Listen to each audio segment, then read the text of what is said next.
স্বাগত একাত্তর জার্নালে, সাথে আছে আমি রাকিব হাসান। দর্শক, সংবাদ পর্যালোচনা ভিত্তিক নিয়মিত অনুষ্ঠানে আমরা খবরের নানা বিশ্লেষণ করি। পত্রপত্রিকা, টেলিভিশন, ডিজিটাল মিডিয়া এবং নিউজ পোর্টাল যে সমস্ত খবর শিরোনাম হয়ে থাকে আমরা সেগুলো জানিয়ে দিই এবং সেই খবরের সঙ্গে যুক্ত মানুষদের আমরা সংযুক্ত করি এবং আমাদের আলোচনার টেবিলে তারা থাকেন, আমরা আলোচনা করার চেষ্টা করি এবং আমাদের স্টুডিও এবং অনলাইনে সংযুক্ত থাকেন অতিথিরা, সে সমস্ত খবরের গভীরে তারা ঢোকেন। এবং সেই ধারাবাহিকতায় আজ আমাদের সঙ্গে আছেন সিনিয়র সাংবাদিক এবং দৈনিক আমাদের সময়ের সম্পাদক জনাব আবু সাইদ খান, এবং অনলাইনে পুরোটা সময় জুড়ে আমাদের সঙ্গে থাকবেন অতিথি হিসেবে চট্টগ্রাম বিশ্ববিদ্যালয়ের রাজনীতি বিজ্ঞান বিভাগের অধ্যাপক জনাব এজিএ নিয়াজউদ্দিন। আপনাদের দুজনকেই ধন্যবাদ জানাচ্ছি আমাকে সময়টা দেওয়ার জন্য, এবং যে সমস্ত বিষয়গুলো আসলে ঠিক এই মুহূর্তে আলোচনায় রয়েছে, দিনভর আমরা আলোচনা করেছি, সেগুলো নিয়ে ধাপে ধাপে আমরা কথা বলার চেষ্টা করব। এবং দর্শক বলে রাখি, এই আয়োজনের বিভিন্ন সময়ে এই খবর পর্যালোচনার জন্য ধারাবাহিকভাবে আমাদের অতিথিরা যুক্ত হবেন এবং তাদের সঙ্গেও আমরা আসলে কথা বলার চেষ্টা করব। আমরা জাকসু নিয়ে আলাপটা করতে চাই এবং বলে রাখি দর্শক, আজকের এই জার্নাল শুরু করার আগে আমরা বিনম্র শ্রদ্ধায় স্মরণ করতে চাই জাহাঙ্গীরনগর বিশ্ববিদ্যালয়ের চারুকলা বিভাগের সহকারী অধ্যাপক জান্নাতুল ফেরদৌসকে। কারণ আপনারা জানেন, এই জাকসু নির্বাচনের প্রীতিলতা হলের পোলিং কর্মকর্তা হিসেবে তিনি দায়িত্ব পালন করছিলেন এবং অসুস্থ হয়ে যান দায়িত্ব পালনকালে এবং তিনি মারা যান। পরবর্তীতে পাবনায় সমাহিত করা হয়। এই শিক্ষকের প্রতি সম্মান এবং শ্রদ্ধা জানিয়ে আলাপটা শুরু করতে চাই। জনাব আবু সাইদ খান, আমরা আসলে দেখছিলাম যে যত ধরনের নাটকীয়তা সম্ভব কম বেশি সব আমরা দেখে ফেলেছি এই জাকসু নির্বাচনকে ঘিরে, এবং সবচেয়ে ইন্টারেস্টিং ব্যাপার, যখন আসলে ভোট গণনা শেষ হয়ে প্রায় 19 ঘন্টা পার হচ্ছে তখন নতুন করে লোকবল নির্ভর করা হচ্ছে। আমি আসলে এই জিনিসটা একটু জানতে চাইবো আপনার কাছে যে কেন এত দেরি হচ্ছে, কিন্তু তার আগে একটু আপডেটটা জানার চেষ্টা করি। সহকর্মী রায়ান বিন আমিন আছেন, তিনি জাহাঙ্গীরনগর বিশ্ববিদ্যালয়ে যুক্ত হচ্ছেন। রায়ান বিন আমিন, অনেকটা সময় পেরিয়েছে, আপনি বলছিলেন নতুন করে টেবিলের সংখ্যা বাড়ানো হয়েছে, জনবল তৈরি করা হয়েছে এবং আজ হয়তো ভোর হয়ে যেতে পারে ফলাফল আসতে। এখনকার আপডেটটা জানাবেন, পরিস্থিতি কি দেখছেন? পাশাপাশি নিরাপত্তার বিষয়টা যুক্ত করে দেবেন, কারণ বহিরাগতদের একটা সংখ্যা ছিল, শুরু থেকে বলা হচ্ছিল, সেই সংখ্যা কতটা মেটানো গেল?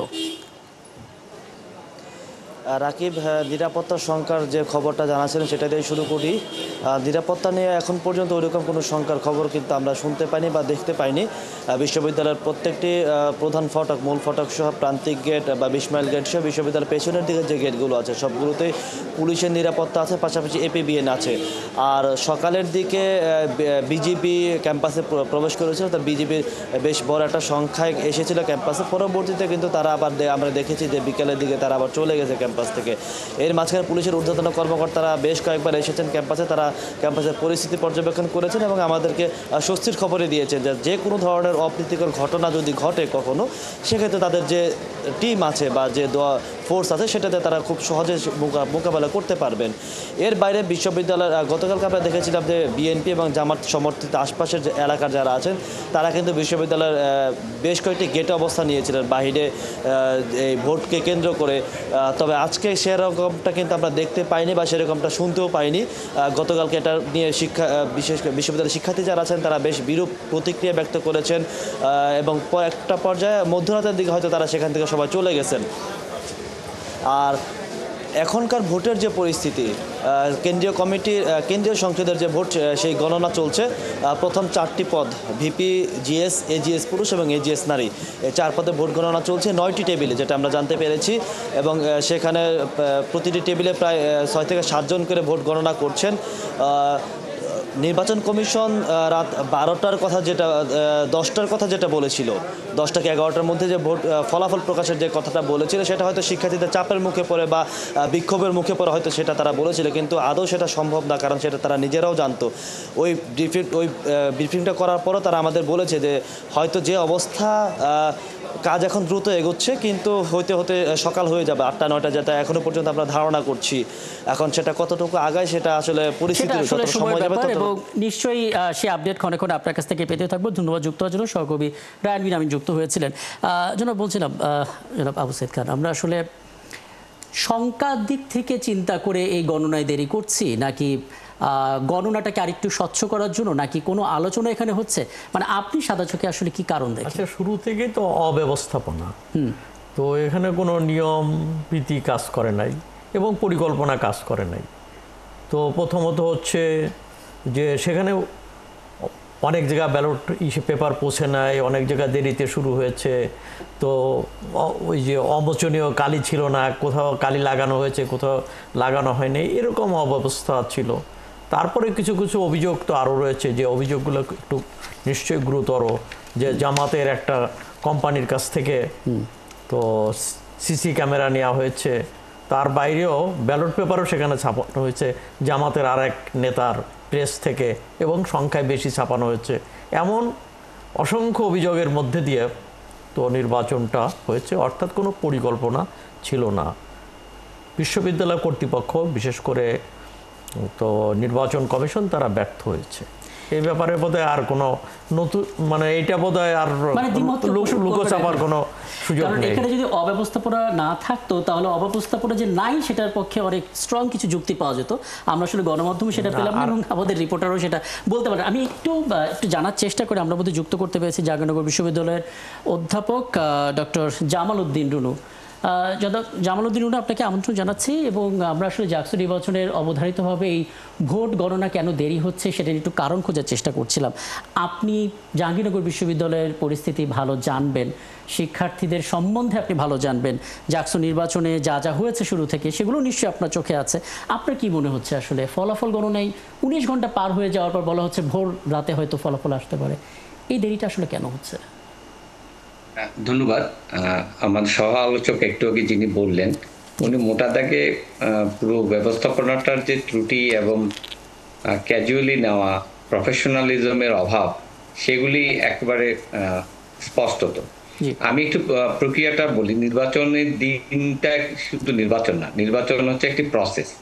শিডিউল ঘোষণা থেকে শুরু করে নির্বাচনের ফলাফল ঘোষণা পর্যন্ত এটা হচ্ছে একটা নির্বাচনকালীন সময়। এই সময়ে স্টেক হোল্ডার হচ্ছে আপনার সংগঠনগুলি বা নির্বাচন যারা করছে, শিক্ষার্থী। আর একটা স্টেক হোল্ডার হচ্ছে আপনার প্রশাসন এবং নির্বাচন কমিশন।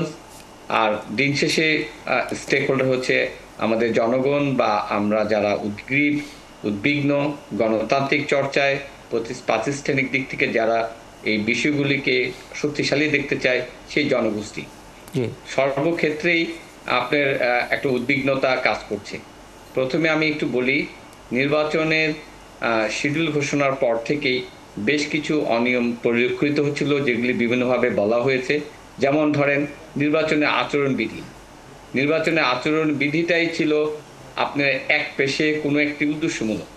আপনি কোথাও কি শুনেছেন যে নির্বাচনের আচরণবিধি অনেকটা সান্ধ্য আইনের মতো? জাহাঙ্গীরনগর ক্যাম্পাসের শিডিউল ঘোষণার পরে কোনো ধরনের কালচারাল, কোনো ধরনের সেমিনার, সিম্পোজিয়াম, এই ধরনের অনুষ্ঠান হতে পারবে না। 25 জনের বেশি একসাথে চলাচল করা যাবে না।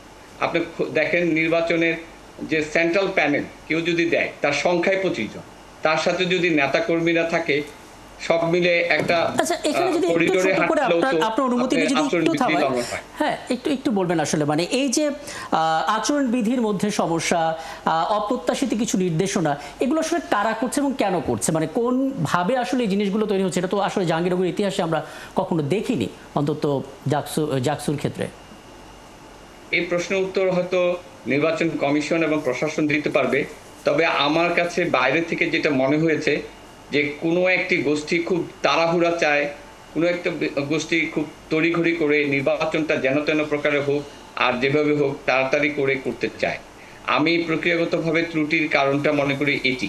কারণ দেখেন, আমাদের নির্বাচনের দুটা দিক আছে। একটা দিক হলো আপনার ক্রেডিবল একটা নির্বাচন হতে হবে, সেটা আভ্যন্তরীণ ব্যাপার। আর একটা হলো পারসেপশন, যে সবাই জানবে বুঝবে যে একটি স্বচ্ছ, ফ্রি, ফেয়ার, উৎসবমুখর নির্বাচন হয়েছে, যেখানে সিস্টেম ইটসেলফ ছিল খুবই শক্তিশালী অবস্থানে।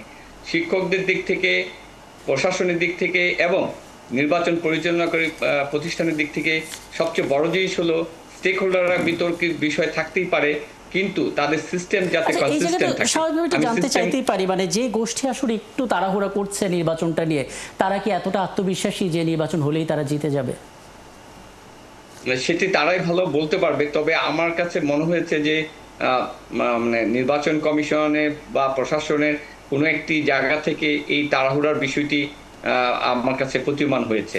এর পিছনে কোনো সংগঠনকে ফেভার করার ব্যাপারটা থাকতে পারে কিনা সেটা হয়তো তদন্তের বিষয়। জি, আমি কিন্তু এখানে একটু আমরা থামাই, যেহেতু আমি বিরতিতে যাব, এখান থেকে আলাপটা শুরু করবো, আপনি যদি কোনো না, প্রশ্ন থেকে। আমি একটু বলি যে ঠিক আছে 33 বছর ওখানে নির্বাচন হয়নি, জি কিন্তু নির্বাচনের তো কতগুলা পদ্ধতি আছে এবং বিভিন্ন জায়গার প্র্যাকটিস আছে, সেই অভিজ্ঞতা আছে, সেই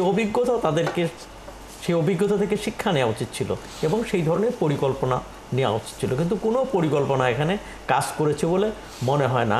হ্যাঁ, হতে পারে যে কোনো যারা আদিষ্ট হয়ে তারা তড়িঘড়ি করেছে, সেটা আমার কাছে প্রমাণ নেই, কিন্তু এরকম কিছু তো আন্দাজ করাই যায়, উনি যেটা বললেন। জি তো এমন কিছু তো হতেই পারে, যে তা না হলে আর একটা হচ্ছে যে কতগুলো জিনিস যেগুলো মোটেই কাম্য ছিল না। যেমন ধরুন যে এখানে তো সবাই জানে যে কারা কোন রাজনীতি সঙ্গে যুক্ত আছে, তো সেই জায়গাগুলোকে তো এড়িয়ে যাওয়া উচিত ছিল, কিন্তু বাস্তবে তো সেটা এড়িয়ে যাওয়া হয়নি, বরং তাদের সঙ্গেই কর্তৃপক্ষের এক ধরনের দহরম মহরম দেখা গেছে এবং বিভিন্নভাবে শোনা গেছে। এটা দুঃখজনক এবং দুর্ভাগ্যজনক। একদম একদম। আমি আসলে এই মন্তব্যটা নিয়ে আলাপটা শেষ করি। অনেক ধন্যবাদ অধ্যাপক ডক্টর জামালউদ্দিন উনু, আপনি খুব কম সময় ছিলেন কিন্তু স্পষ্ট করে আসলে গলতটা তুলে ধরেছেন। ধন্যবাদ যুক্ত হওয়ার জন্য। দর্শক, আগে জানিয়েছে আমাদের সঙ্গে ঠিক এই মুহূর্তে আছেন আমাদের স্টুডিওতে সিনিয়র সাংবাদিক আবু সাইদ খান এবং অনলাইনে আছেন চট্টগ্রাম বিশ্ববিদ্যালয়ের অধ্যাপক এজিএম নিয়াজউদ্দিন। আমরা ৭১ জানালে ছোট্ট একটা বিরতি পর ফিরছি, আমাদের সঙ্গে থাকবেন।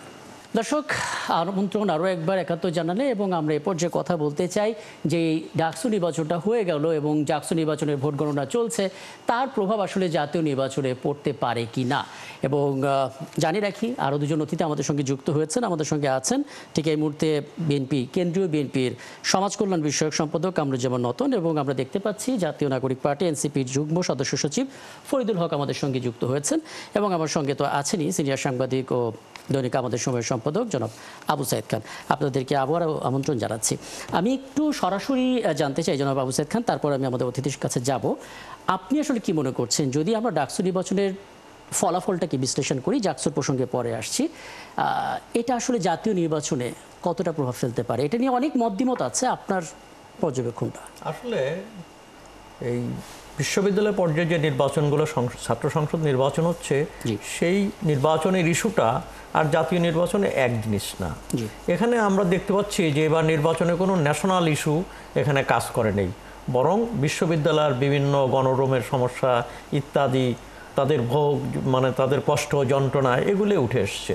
তো সেই বিবেচনা আমার কাছে মনে হয় না যে জাতীয় নির্বাচনে এটা কোনো প্রভাব ফেলবে। তবে হ্যাঁ, একটু হতে পারে, একটু কনফিডেন্স, হ্যাঁ সেইটুকু হতে পারে যে যারা বিজয়ী হয়েছে তাদের ভিতরে এক ধরনের কনফিডেন্স তৈরি হতে পারে, কিন্তু সামগ্রিকভাবে এটা কোনো প্রভাব ফেলবে বলে আমার মনে হয় না। সাবধান বাণী হতে পারে যারা আসলে নির্বাচনে যাবে তাদের জন্য। আচ্ছা, আমি এই জায়গায় জনাব ফরিদুল হক আপনারকে একটু যুক্ত করতে চাই। মানে আমরা জানি যে জুলাই আন্দোলনে যারা মাঠে ছিল, যাদের চেহারাগুলো আমরা দেখেছি, এবং ওই সময় যারা আসলে সত্যিকার অর্থেই আন্দোলনে জোরালো ভূমিকা রেখেছিল, তাদের সবাইকে নিয়ে তাদের সবার ফেসটা আমরা দেখতে পাচ্ছিলাম বাংলাদেশ গণতান্ত্রিক ছাত্র সংসদ বাকশাসে। এবং কিন্তু আমার একটু আপনাকে শুনতে অসুবিধা হচ্ছে, আমি ঠিক আপনার প্রশ্নটা বুঝতে পারতেছি না। আচ্ছা, আপনি কি এবার শুনতে পাচ্ছেন? আমি তাহলে সংযোগটা আপনার সঙ্গে পুনর্স্থাপনের চেষ্টা করি। আমি এই ফাঁকে একটু কামরুজ্জামান রতন আপনার কাছে আসি। মানে অনেক গণমাধ্যম আসলে এইভাবে খবরটা করেছে যে ডাকসু নির্বাচনের ফলাফলে বিএনপি বিব্রত, জামাত উচ্ছ্বসিত, এবং এই প্রশ্ন অনেকে করছেন যে উচ্ছ্বাস আর বিব্রত এই পর্যায়ে থাকবে, নাকি দুটো দলই আসলে রাজনৈতিকভাবে এখান থেকে শিক্ষা নিয়ে নতুনভাবে কোনো কর্মকৌশল তৈরি করার চেষ্টা করবে? আপনার দিক থেকে দল হিসেবে পর্যবেক্ষণটা জানতে চাই। জি, আমি প্রথমেই একটি গণতান্ত্রিক একটি রাষ্ট্র এবং রাষ্ট্রের জন্য যে নির্বাচনের অপরিহার্যতা, এই অপরিহার্যতা আমাদের সেটা ডাকসু নির্বাচনের মাধ্যমে প্রারম্ভিক একটা শিক্ষা প্রতিষ্ঠানে সেটা শুরু হয়েছে। আমরা মনে করি ডাকসু দিয়ে যেই সূচনাটা হলো, সেইখানে আমাদের যে ছাত্রদের যে দৈনন্দিন যে দাবি ছিল এবং ছাত্ররা দীর্ঘদিন বিভিন্নভাবে ডিপ্রেসড ছিল, তাদের মুক্ত বিহঙ্গে তারা যে ইলেকশনটা করে জনমতকে প্রতিষ্ঠিত করেছে, সেখানে ত্রুটি বিচ্যুতি এটা প্রশাসনিক ব্যাপার, এবং যারা এটার সাথে প্রত্যক্ষ জড়িত এর মূল্যায়নটা তারা করবে। এখানে যদি আইনের কোনো ব্যর্থ হয়ে থাকে, সেটা আইনগতভাবেই আশ্রয় নিয়ে এবং আইনগতভাবেই সমাধান করে জাতির কাছে সেটাকে প্রকাশিত করবে। কিন্তু আমি ডাকসু ইলেকশনের যে সূচনাটা হলো, এই ইলেকশনের সূচনার জন্য আমি কর্তৃপক্ষকে এবং যারা জয়ী হয়েছে এবং বিশেষ করে ডাকসুর মতো একটা প্রতিষ্ঠান যেখানে ঢাকা বিশ্ববিদ্যালয়ের মেধাবী এবং তাদের বিবেচনায় যাদেরকে এই রায় দিয়ে ব্যক্তিগত এবং আমার দলের তরফ থেকে তাদেরকে আমরা কনগ্রেস আমরা জানাই, সেইখানে আমাদের মনে করি এই ডাকসু ইলেকশন নিয়ে নিজেদের মধ্যে কোনো ভুল বুঝাবুঝি, যেটা জাতীয় ইলেকশনে যদি এইটা কোনো আমাদের মধ্যে ভেদাভেদ সৃষ্টি করে, সেটাকে আমরা কোনো অংশে আমাদেরকে কোনোভাবে সেটা আমরা কাম্য আমরা হতে দেব না। এবং জাতীয় নির্বাচনে এই নির্বাচনকে কেন্দ্র করে জাতীয় নির্বাচনে তাদের কাজ করার জন্য হয়তো আস্থা একটা বিশ্বাস থাকবে, কিন্তু আমরা আবারও বলছি, যেটা মান্না ভাই বলেছে এবং মুজাহিদ ইসলাম সেলিম বলেছে যে দলগতভাবে ডাকসুতে অনেকেই জিতবে, কিন্তু বৃহত্তর পরিসরে যখন জাতীয় ইস্যুতে যেখানে সাধারণ মানুষের একটা রাষ্ট্রের বিভিন্ন দাবি থাকবে, সেই দাবিগুলো নিয়ে যখন আমরা জনগণের সম্মুখে যাব, আমরা অবশ্যই আমরা জনগণের যে পালস ধারণ করে আমরা যেসব দাবি নিয়ে আমাদের যাওয়া উচিত, ভবিষ্যৎ করণীয় যেটা করা উচিত। আমরা তাহলে এইভাবে জিনিসটা ধরতে পারি যে আসলে একটা কেন্দ্রীয় ছাত্র সংসদের প্রতিনিধি নির্বাচন হচ্ছে, এটা আসলে জাতীয় নির্বাচনের যে ধারা তার সাথে না মেলানোটাই ঠিক। যদি মেলাতে হয় তাহলে অনেক ধরনের বিভ্রান্তি তৈরি হওয়ার একটা সম্ভাবনা থাকে, তাই তো? জি, আগামীতে আমাদের এই প্রভাবটা যেন নেগেটিভ সেন্সে আমাদের আগামী নির্বাচনে যেন কোনোভাবেই প্রভাবিত না করে, আমরা সেইভাবেই সেই আঙ্গিকে এটা আমরা দেখব। এবং এইখান থেকে নির্বাচন কমিশন যদি আইনগতভাবে কোনো ত্রুটি থাকে, সেটা আমাদের জাতীয় নির্বাচনে এর থেকে আমরা শিক্ষা নিয়ে আমরা ভালো পজিটিভলি আমরা ইনশাল্লাহ আমরা এগোবো। একদম, আপনার বার্তাটা পরিষ্কার। আমি একটু চট্টগ্রাম বিশ্ববিদ্যালয়ের অধ্যাপক রাজনীতি বিজ্ঞান বিভাগের AGM নিয়াজউদ্দিন আপনার কাছে আসতে চাই, এবং দুঃখিত যে শুরুতে একেবারেই সময়টা কম ছিল, যে কারণে আসলে জাকসু ইস্যুতে আপনার সঙ্গে কথা হয়নি।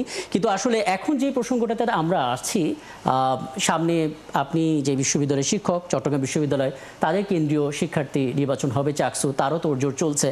এই যে শিক্ষার্থী সংসদগুলো নির্বাচিত আমরা প্রতিনিধি পাচ্ছি, জাতীয় নির্বাচনে তার কোনো প্রভাব পড়ছে কি পড়ছে না সেটা নিয়ে নানামুখী আলোচনা তো হচ্ছে।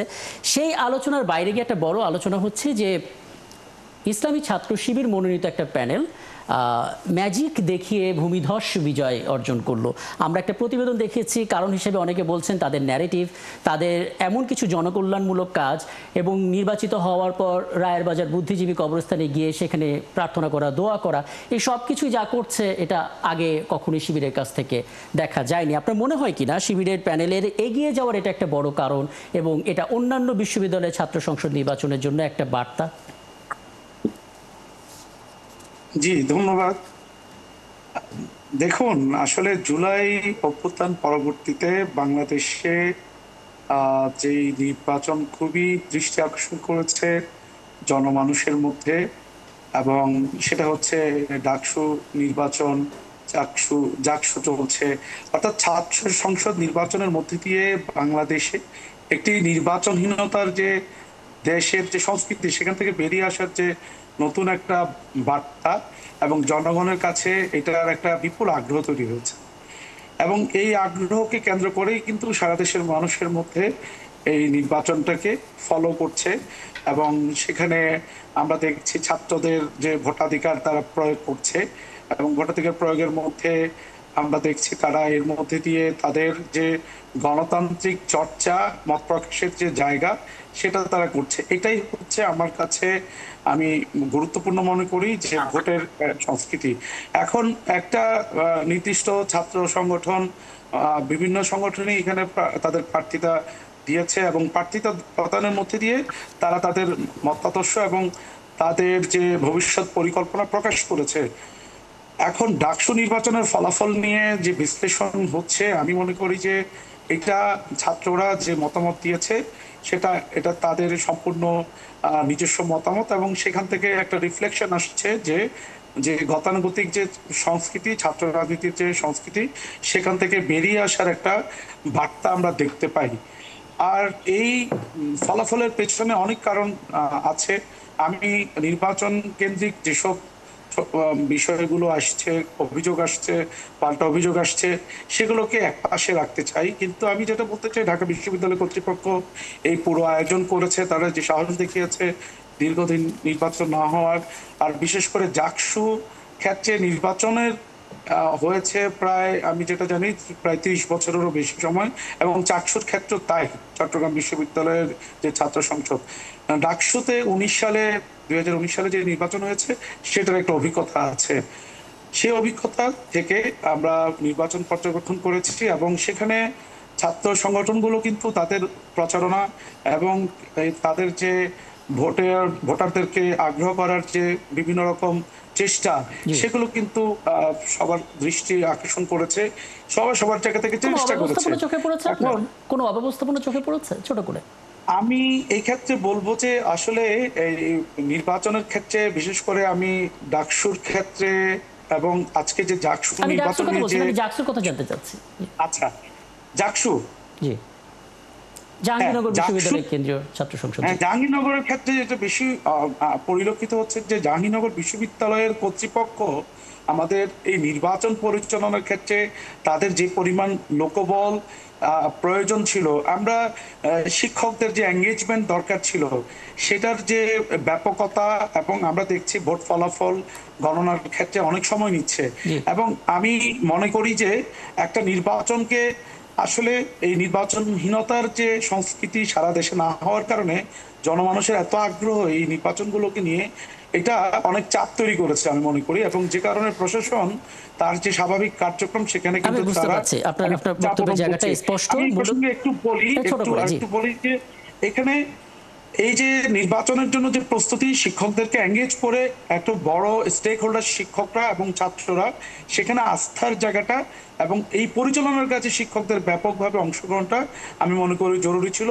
ভোট গণনার জন্য একটা প্রস্তুতি আরো বড় পরিসরে দরকার ছিল। যদি হলের প্রত্যেকটা হলে তাদের কাউন্টিংটা হলে এই যে আপনি যে করতো, কথাগুলো বললেন, যেগুলো হওয়া উচিত ছিল সেটা ধীরে ধীরে তারা উপলব্ধি করলেন শিক্ষকরা, এবং পরবর্তীতে আমরা দেখতে পেলাম যে বিকেল 5:30 থেকে নতুন করে কাউন্টিং শুরু হলো, এবং রাত্রে আমরা 9টার দিকে আমরা জানতে পেলাম আরো 7টা টেবিল যুক্ত হয়েছে। পার টেবিলে 6 থেকে 7 জন করে আছেন, এবং তারা ধারণা করছেন ভোর নাগাদ হয়তো ফলাফল দিতে পারেন। অনেক ধন্যবাদ আপনাকে। আমি এই জায়গাটাতে জনাব ফরিদুল হক আপনাকে যুক্ত করতে চাই। নিশ্চয়ই এবার আপনি আমাকে শুনতে পাচ্ছেন, এবং জনাব আবু সাইদ খান, আপনি চাইলে আপনি প্রশ্নও করতে পারেন। আমি একটু শুরুতে আপনার কাছে জানতে চাই জনাব ফরিদুল হক, অনেকেই বলছেন জুলাইয়ে বৈষম্য বিরোধী ছাত্র আন্দোলনে যে মুখগুলোকে আমরা দেখিয়েছিলাম, আবু বকের মজুমদার, আব্দুল কাদের, দুর্ধর্ষ কাজ তারা সেই করেছিলেন, তাদের বলিষ্ঠ কণ্ঠস্বর অনেককে আত্মবিশ্বাস দিয়েছিলেন, কিন্তু ডাকসু নির্বাচনের ক্ষেত্রে আমরা তাদের অনেক বড় ভরাডুবি দেখলাম, এবং এটা নিয়ে তারা একজন আরেকজনকে দোষারোপ করছে। হয়তো তারা পরবর্তীতে উপলব্ধিও করবে। আপনার জায়গা থেকে শুরুতে পর্যবেক্ষণটা বলবেন, কেন এমনটা হলো? মানে জুলাই যোদ্ধা সবারই পছন্দের তালিকায় তারা ছিলেন, কিন্তু ভোট পেলেন না। জি, ধন্যবাদ আপনাকে, এবং আপনার মাধ্যমে ৭১ টেলিভিশনের দর্শকদেরকে এবং যারা সমালোচক আছেন সবাইকে শুভেচ্ছা।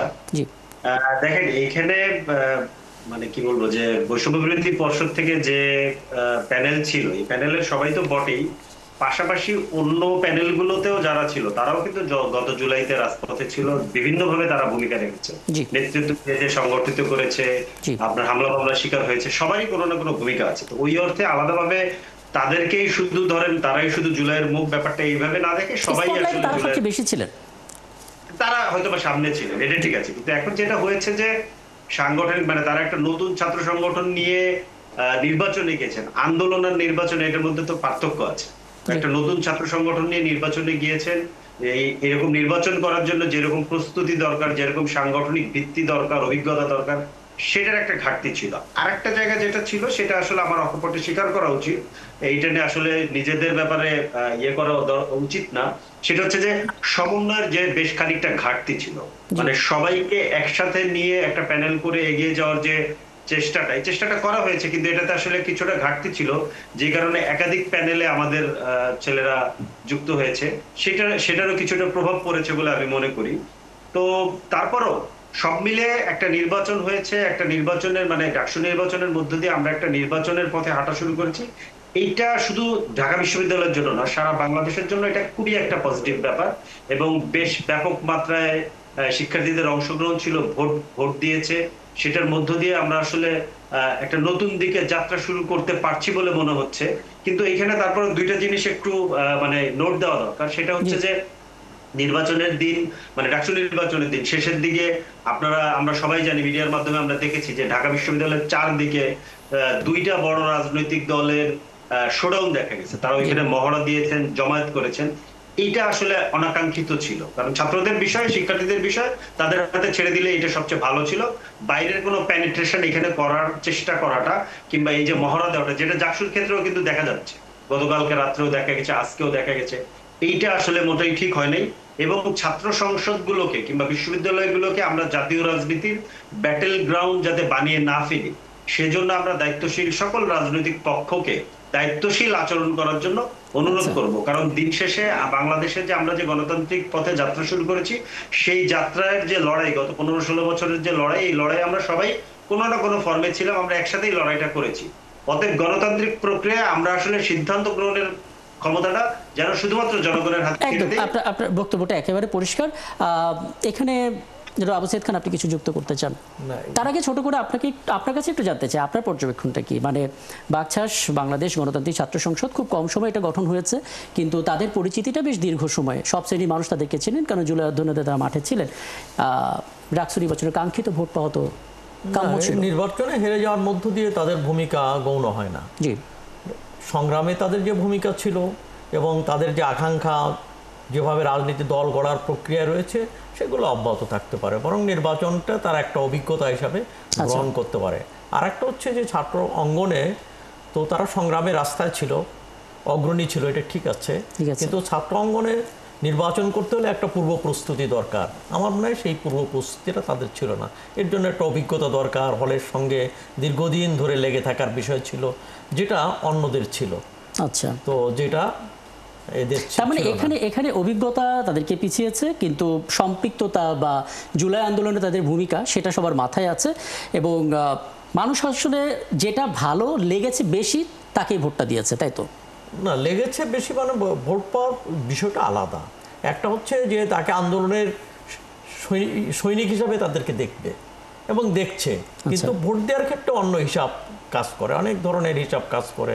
যেমন ধরেন তার হলে তার রুম পাওয়া ইত্যাদি যেগুলো আগে থেকে ছিল, কিংবা হলে তার আচরণ, হলের ভূমিকা, এগুলো কাজ করে। অর্থাৎ আন্দোলন, অর্থাৎ জাতীয় রাজনীতির বিষয়টা আমার মনে হয় কখনো কখনো ছাত্র অঙ্গনে ইস্যু হতে পারে, কিন্তু এবার ইস্যু হয়েছে বলে আমার মনে হয়। তবে যেটা আসলে বন্ধের ভালো হলো সেটা হচ্ছে সব ছাত্র সংগঠনের একটা চমৎকার অভিজ্ঞতা হলো একটা নির্বাচনে কিভাবে আসলে ক্যাম্পেইনটা করতে হয়, কোন কথা বলতে হয়, কিভাবে বলতে হয়, সব কিছু একটা স্কুলিং তারা হয়ে গেল।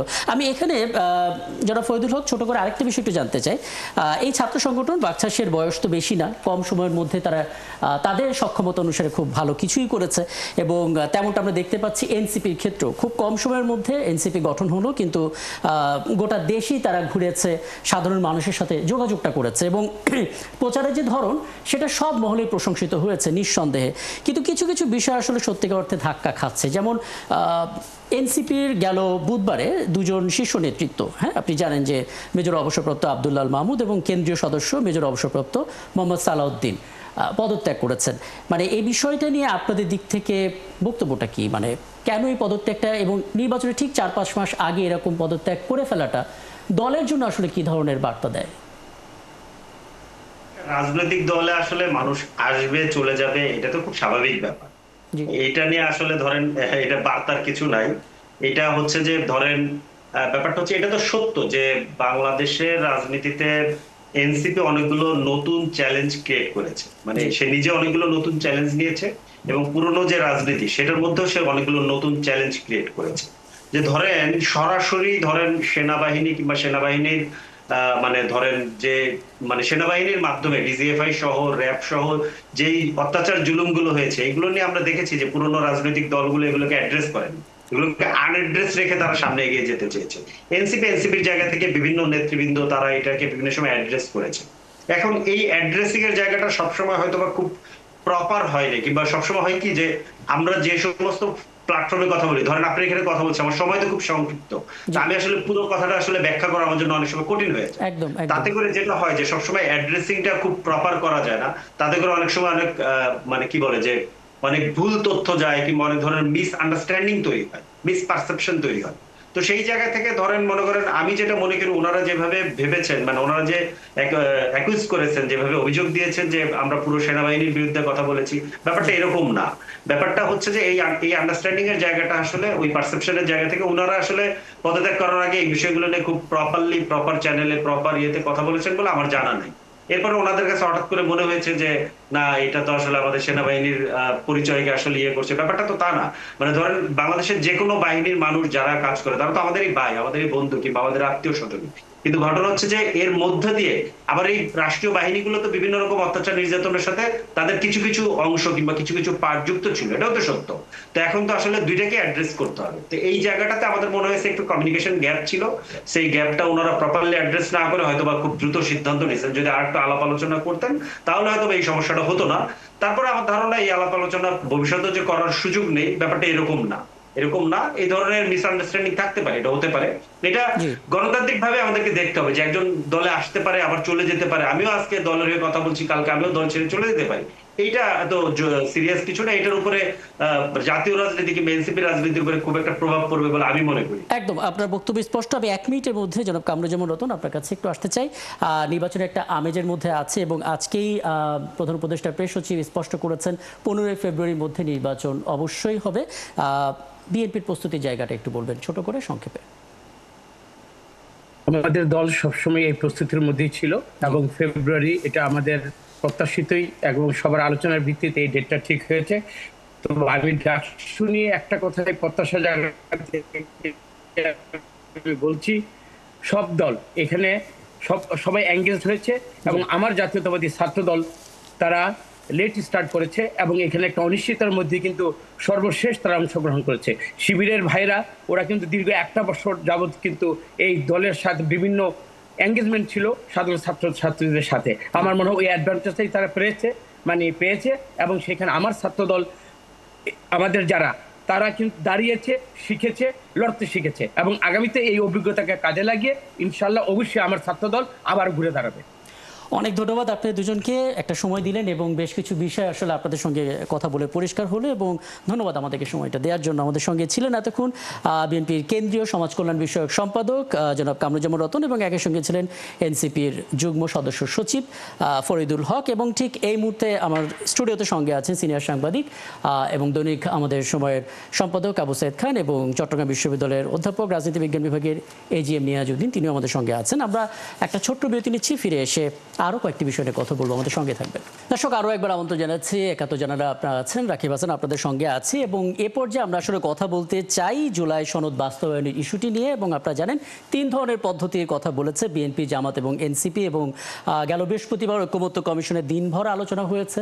সেই আলোচনায় আসলে তেমন কোনো ফলাফল আসেনি এবং পরবর্তীতে রবিবার অর্থাৎ আগামী পরশুদিন আরেকটি বৈঠক হওয়ার কথা রয়েছে এবং সেখান থেকে দেখা যাক ফলাফল আসে কিনা। আমি এটা নিয়ে একটু জনাব আবু সাইদ খান আপনার কাছে একটু আসতে চাই। মানে একটা জুলাই সনদ বাস্তবায়নের ক্ষেত্রে ওই আন্দোলনটাতে সবাই একাট্টা ছিল, কিন্তু সনদ বাস্তবায়নের ক্ষেত্রে আমরা কেন একমত হতে পারছি না? কোথায় গিয়ে আসলে আমাদের মধ্যে মতের অমিলটা হচ্ছে? সেটা হচ্ছে যে যেমন বিএনপি সহ যে রাজনৈতিক দলগুলো তারা সংবিধানকে সমুন্নত রেখেই সমাধানটা চাইছে। অন্যদিকে যেটা বলা হচ্ছে যে জুলাই সনদ অর্থাৎ এই আন্দোলনের শক্তি বড় শক্তি, অতএব এখানে আন্দোলনকারীরা একটা সিদ্ধান্ত নিয়ে সেটা সংবিধান সেটাকে অনুসরণ করবে। এখন দুটো প্রশ্ন, যে সংবিধান জুলাই সনদকে অনুসরণ করবে না জুলাই সনদ সংবিধানকে অনুসরণ করবে, তো এই প্রশ্নটা এটা ফায়সালা হচ্ছে না। তো এখানে আমার মনে হয় বিতর্কটা হচ্ছে। যেমন ধরুন যে একটা জিনিস হচ্ছে যেমন অধ্যাদেশ দিয়ে কিছু হবে, যেগুলো হবে সেটা ঠিক আছে। তারপর হচ্ছে প্রশাসনিক আদেশেও কিছু কিছু সংস্কার হবে, কিন্তু প্রশ্নটা হচ্ছে সংবিধান সম্পর্কিত সংস্কার, যে এটা কিভাবে হবে। কিন্তু যেমন অধ্যাদেশ দিয়ে সংবিধান পরিবর্তন করা যাবে না, এটা সংবিধানের সংস্কার হবে না। কিন্তু এখন প্রশ্নটা হচ্ছে যেটা বলা হচ্ছে যে কোনো কোনো পক্ষ থেকে এমনকি জাতীয় যে কমিশন যেটা আছে এই কমিশনের পক্ষ থেকে বলা হচ্ছে যে জনগণের শক্তি হচ্ছে সার্বভৌম শক্তি, অতএব সেই শক্তি তো বহিঃপ্রকাশ হিসাবে এখানে রাজনৈতিক দলগুলো এটা করতে পারে, এমন বক্তব্য এসছে। কিন্তু সেই বক্তব্যের ক্ষেত্রে ভিন্ন বিষয়টা হচ্ছে যে এটা পরিবর্তন করতে পারে। আপনার কাছে মনে হচ্ছে কিনা যে আমরা ফেব্রুয়ারিতে নির্বাচনের কথা বলি, জাতীয় নির্বাচনের কথা, তাহলে এই যে মিল হচ্ছে না, একমত হচ্ছে না, এটা কি একটা সিরিয়াস ইস্যু হতে পারে? সেটা আমার কাছে এখন মনে হয় না, কারণ আমার কাছে মনে হচ্ছে যে সবাই নির্বাচনমুখী এবং যে যে অবস্থানে হোক এটা বার্গেনিং এর জন্য হচ্ছে। আচ্ছা, কিন্তু অর্থাৎ নির্বাচনকে বাইপাস করে অন্য কিছু করার মানে এটার জায়গা জন্য কেউ নেই। নির্বাচনটা প্রভাবিত হবে না, অন্তত এটুকু এখন মনে হচ্ছে। আমার কাছে তাই মনে হয়, কিন্তু ভিতরে অন্য মানে ভিতরে অন্য কিছু থাকতে পারে, সময়ের সেটা সাথে সাথে তো স্পষ্ট না। নানামুখী তথ্য আসে, বাস্তবতা তৈরি হয়। আমি একটু জনাব কামরুজ্জামান রতন আপনার কাছে একটু আসি। বিরতির আগে আপনি বলছিলেন বিএনপি একটি নির্বাচনমুখী দল, নির্বাচনের প্রস্তুতি তারা সব সময় রাখে, কিন্তু এমন একটা বাস্তবতা এখন আছে, আমরা দেখতে পাচ্ছি জামাতে ইসলামী আগামী নির্বাচনের আগে রাষ্ট্রপতির বিশেষ আদেশের মাধ্যমে একটা গণভোট চায়। আমরা দেখছি এনসিপি বলছে গণপরিষদ গঠন করতে হবে, তারপর সংস্কার প্রস্তাব বাস্তবায়ন করতে হবে। বিএনপি বলছে পিআর প্রক্রিয়ায় নির্বাচন তারা চায় না। এই যে তিন ধরনের বক্তব্য, এই বাস্তবতায় আসলে কতটা আশাবাদী আপনি সমাধান হবে? ঐক্যমত্য কমিশন দিয়ে সমাধান হবে নাকি কি দেখছেন আসলে সবকিছু মিলে? আসলে নির্বাচনকে সামনে রেখে মৌলিক সংস্কারগুলো চূড়ান্ত করতেই হবে আমাদের। জি, সেই ক্ষেত্রে যার যার আঙ্গিকে দলীয় দৃষ্টিকোণ থেকে বা দলীয় ডিসিশনগুলো প্রধান উপদেষ্টার সাথে কথা বলেই কিন্তু এই কাজগুলো বা এই কথাগুলো এখন হচ্ছে। জুলাই সনদ সব দলের ঐক্যমতের ভিত্তিতে হতে হবে, এটা হলো প্রথম কথা। দ্বিতীয় কথা হলো এটার একটা আইনের ভিত্তি থাকা লাগবে, না হলে পরবর্তীতে এটা প্রশ্ন হবে। এখন আইনটা এই যে জামাত ইসলাম একভাবে চাচ্ছে, এনসিপি একভাবে চাচ্ছে, আর আমাদের দল সেটা বলেছে যে এই আইনের যেটা পরবর্তীতে সংসদে সেটা আমাদের সমাধান করতে হবে এবং সংসদের সমাধানের মাধ্যমে এটাকে গ্যাজেট করে আইনের ভিত্তি দিতে হবে। তো এইখানে আমি মনে করি যে যে যার মতই থাকুক, সর্বশেষ কিন্তু ঐক্যমত কমিশন একটা কথা বলেছে, সেটা হলো আমরা সব মতের আমরা ওর কথাগুলো শুনবো। সব ধরনের কথাগুলো শোনার পরে যদি ঐক্যমত না হয় আমরা তখন নিজেরাই উদ্যোগী হয়ে যেটা ভালো জাতির জন্য আমরা সেটা করব। তো সেই ক্ষেত্রে আমরা মনে করি জেদাজেদির এমন পর্যায়ে যেন না যায়, সেটা রাজপথে একটা শক্তি প্রদর্শন বা এখানে আমরা যারা এখন গণতন্ত্রের জন্য যারা স্টেক হোল্ডার, আমরা চাবো যে সবার সহমত এবং যেটা মানে সেটা আমরা গণপরিষদ নির্বাচন হবে না এটা আসলে সম্মিলিতভাবে সিদ্ধান্তটা হবে। অনেক ধন্যবাদ আপনি আছেন এবং সংযোগটা আবারও পুনরস্থাপন করি, যেহেতু ব্যান্ডউইথটা একটু কমে গেছে। আমি এই জায়গায় এজিএম নিয়াজউদ্দিন আপনার মতামতটা একটু জানতে চাই। মানে রাজনীতি বিজ্ঞান বিভাগের শিক্ষক আপনি, এবং দেশে এখন যে ধরনের রাজনীতি চলছে, যে বিষয়গুলো আলোচনার টেবিলে আসছে, তার ভিতরে সবচেয়ে বড় জায়গাটা নিয়ে আসছে আসলে এই জুলাই সনদ। আমরা দেখতে পাচ্ছি জামাত ইসলামী তাদের জায়গা থেকে একটা গণভোটের কথা বলছে চ্যালেঞ্জ হিসেবে, এনসিপি গণপরিষদ গঠনের কথা বলছে, সংস্কার প্রস্তাব বাস্তবায়নের কথা বলছে, একই সঙ্গে বিএনপি বলছে কোনোভাবেই পিআর প্রক্রিয়ায় নির্বাচন হবে না। রাজনৈতিক কোনো জটিলতা আপনি দেখছেন কিনা এজিএম নিয়াজউদ্দিন? এখানে রাজনৈতিক জটিলতা আসলে রাজনীতি চর্চায় যার যার দৃষ্টিভঙ্গি থাকবে। আমার কাছে সবচেয়ে গুরুত্বপূর্ণ মনে হয় যে আমাদের রাজনৈতিক দলগুলো যেভাবে পাশাপাশি বসে এই প্রায় দীর্ঘ 6 মাসের বেশি সময় ধরে তারা যে আলাপ আলোচনা করে নিজেদের মৌলিক সংস্কারের ব্যাপারে যে পরিমাণ সময় ব্যয় করেছে, মত প্রকাশ করেছে, এই যে একটা চর্চা তৈরি হয়েছে, পরামত শোনার যে আগ্রহ এবং সংস্কৃতি, সেখানে সবকিছু যে আমরা আসার মতো সবাই সবার সাথে মিলে যাবে এটা কিন্তু ঠিক এটাই বাস্তব। এখন জুলাই সনদ নিয়ে যেটা থেমে আছে বা ভিন্ন মত দেখা যাচ্ছে, সেটাও আমি মনে করি যে এটাও একটা প্রত্যেকটা রাজনৈতিক দলের একটা অ্যাপ্রোচ যে সে কিভাবে দেখবে এবং সে তার নিজের যে স্বার্থ এবং নিজের যে রাজনৈতিক দৃষ্টিভঙ্গি এবং আগামী নির্বাচনে তার যে পরিকল্পনা তার সাথে সামঞ্জস্য রেখে করছে।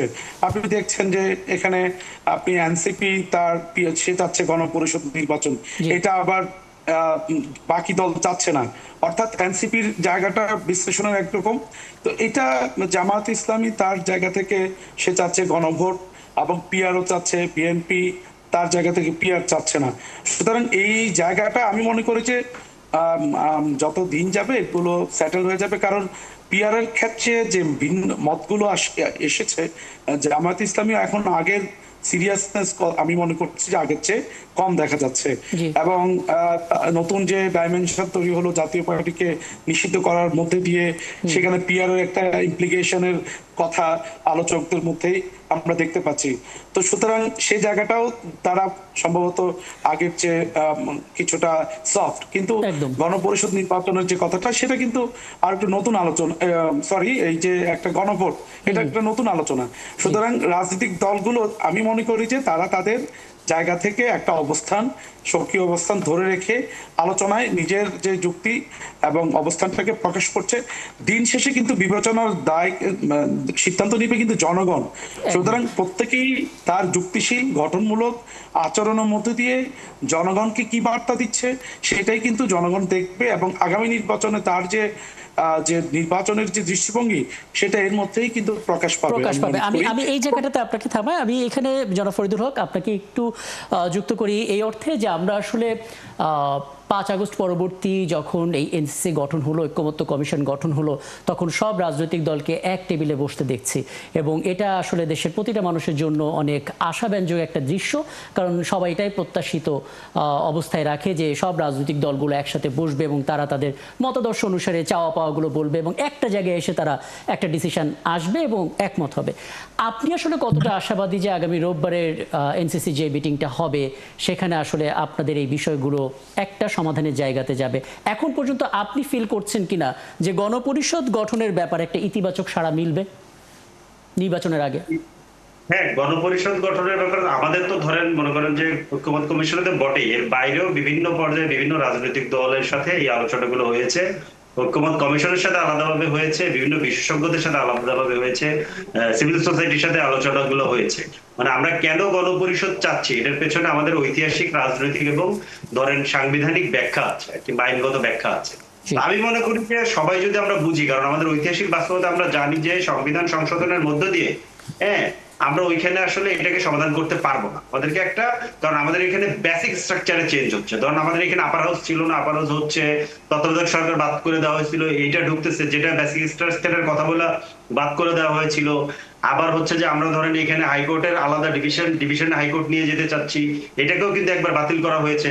তো এই ঐতিহাসিক অভিজ্ঞতা আমরা মনে করি যে গণপরিষদের মধ্য দিয়ে গিয়ে জনগণকে ইনক্লুড করে যদি আমরা সাংবিধানিক সংস্কারটা করতে পারি, তাহলে সকল সমস্যার আসলে একটা মানে মোটামুটি একটা সমাধান আমরা পাবো, যে আমরা একটা নতুন স্টার্ট পাবো। নাহলে আবার আমাদেরকে সেই পেছন থেকে টানার একটা ঝুঁকি আমাদের রয়ে যায়। তো সেই জায়গাতে আমরা অনেকের কাছ থেকে খুব পজিটিভ সাড়া পেয়েছি।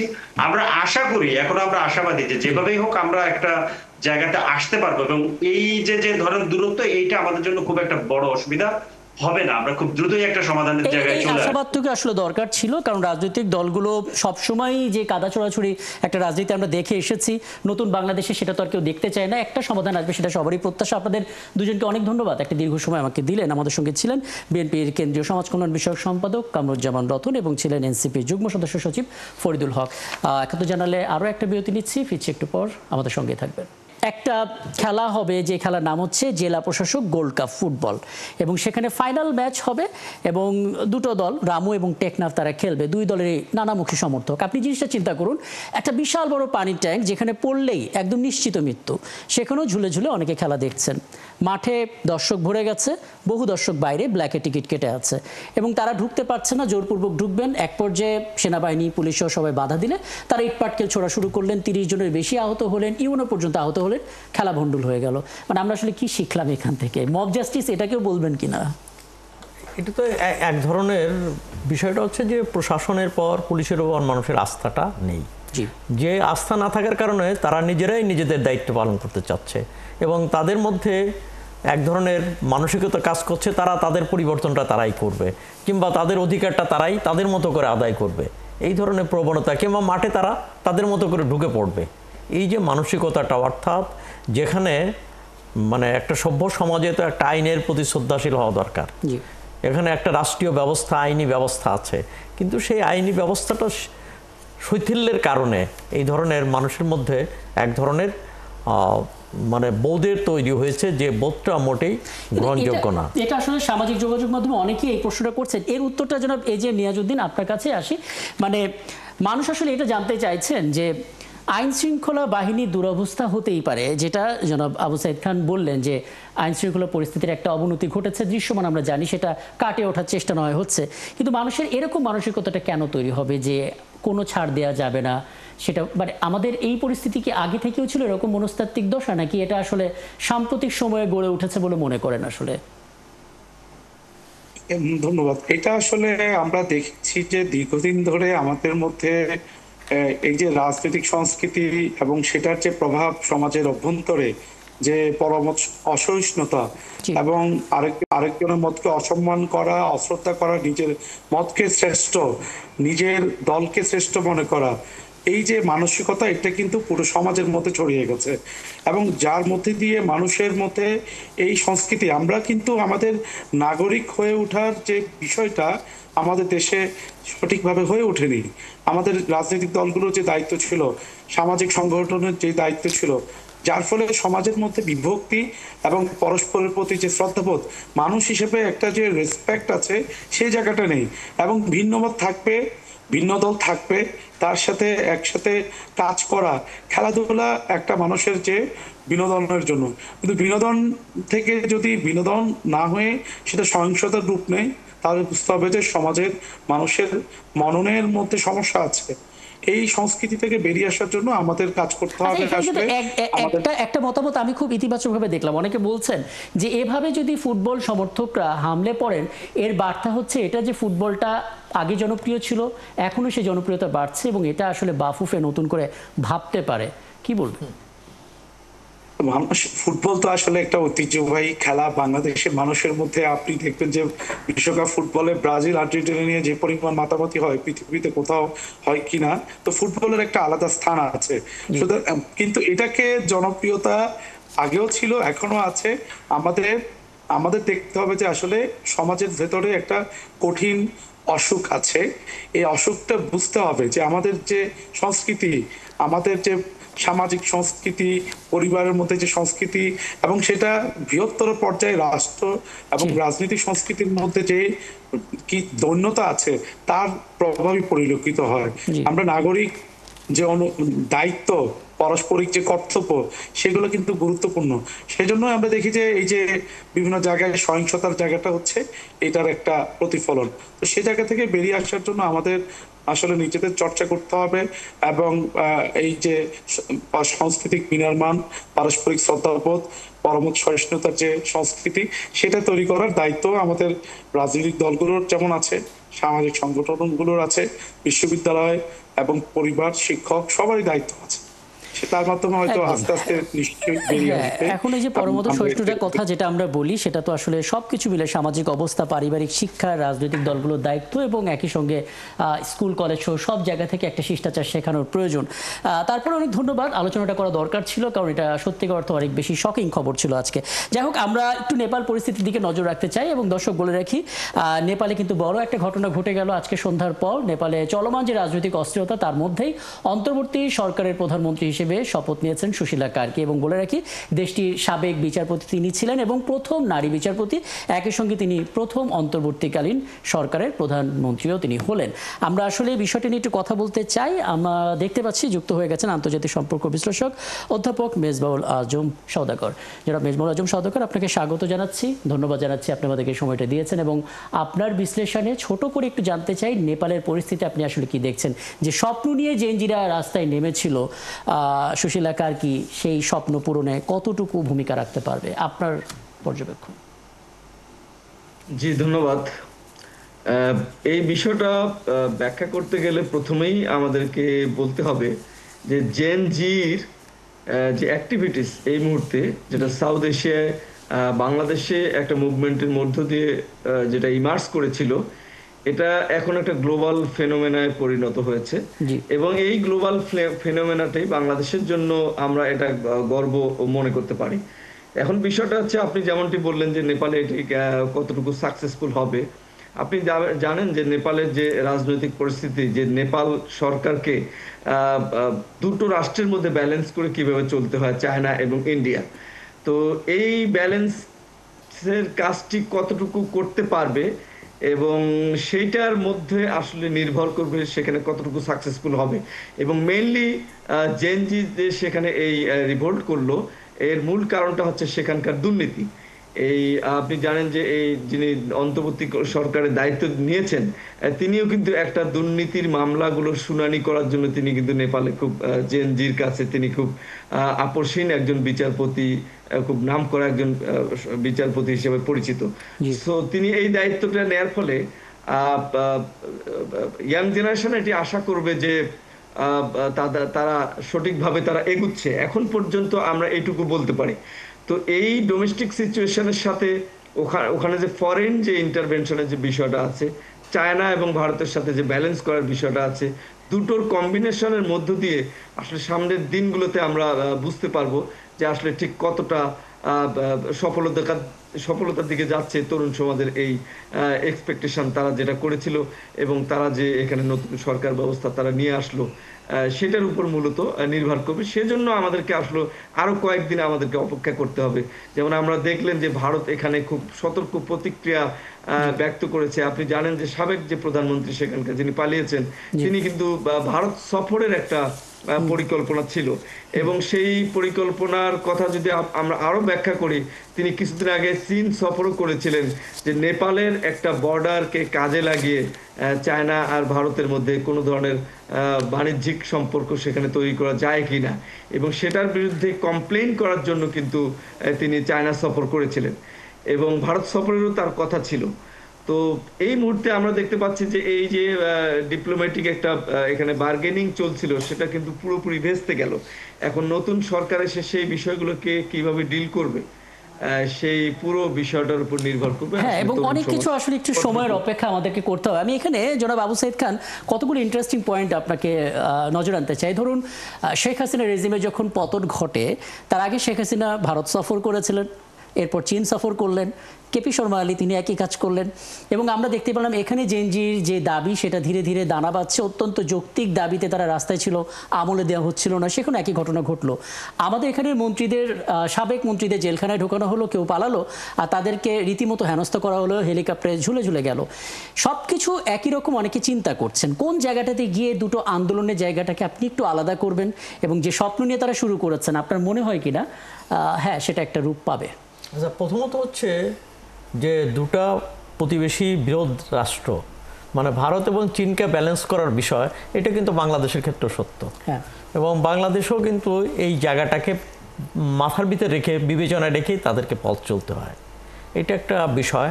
আর একটা হচ্ছে যে আমাদের মতো দেশ যেখানে মানুষের আকাঙ্ক্ষা তৈরি হয় কিন্তু বিভিন্ন সীমাবদ্ধতার কারণে সেগুলো পূরণ করা সম্ভব হয় না, এটা বাংলাদেশের ক্ষেত্রে হয় না এবং নেপালের ক্ষেত্রে হয় না। আর একটা হলো নেপাল খুব, যেমন ধরুন যে বাংলাদেশের যদি সংগ্রামের ইতিহাস ইত্যাদি, এটা শতবর্ষ ইতিহাস আছে, কিন্তু নেপাল 90-এর আগে একটা হিন্দু রাষ্ট্র এবং রাজতন্ত্র।